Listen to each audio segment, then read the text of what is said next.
Half an hour later, Mo and people were on their way to pick us up. Apparently she had nearly a dozen sisters who all looked just like her, and all of them looked like their mother.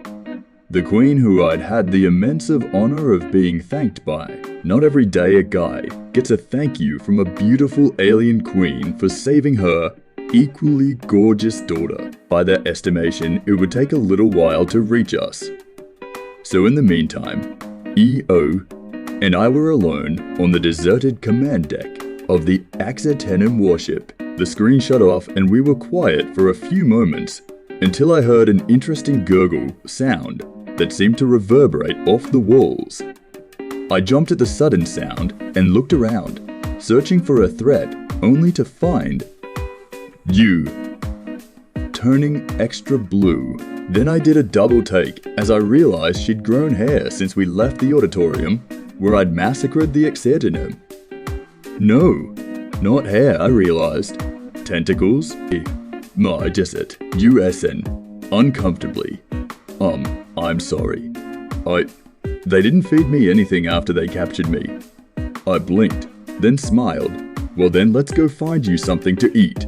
She glanced up at me, and then away, and then back. Is she nervous? Then she told me, I actually smell a pretty decent snack from my species right here. But I'm not sure you'd be okay with me having it.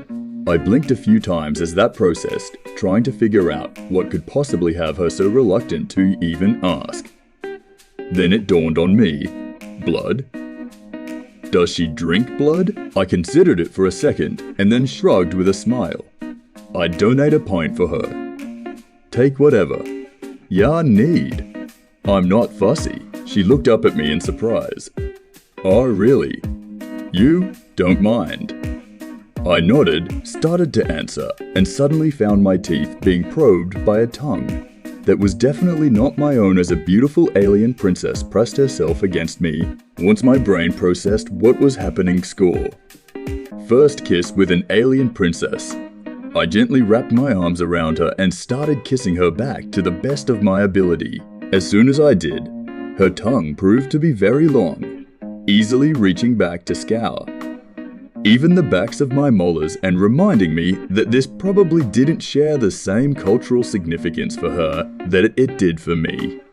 Nevertheless, I greatly enjoyed it. It wasn't until every nook and cranny of my mouth had been explored by that long sinuous tongue that she came up for air. She looked quite satisfied, which I rationally knew probably didn't mean what it would on Earth, but still gave me a little swell of pride anyway. Gently wiped her lips and smiled at me shyly. Thank you. That was delicious. My mind flailed in helpless confusion, and then it hit me. She just brushed my teeth with her tongue.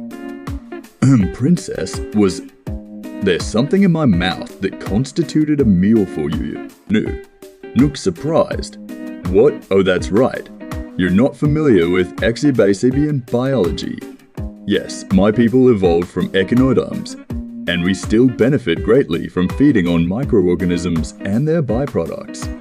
Do all of your species carry such tasty cultures with them? I scratched my head. I think we need to have an extensive discussion of our respective anatomy and biology. Because if the rest of yours is as complementary to mine as you finding the corrosive bacteria and dental plaque in my mouth, tasty enough to remove with what my people consider the opening stages of a mating, a really good mating at that, then I think our species may be a lot better suited to symbiosis than either of us would have guessed. Muo blushed utterly kobold and squeaked, mating.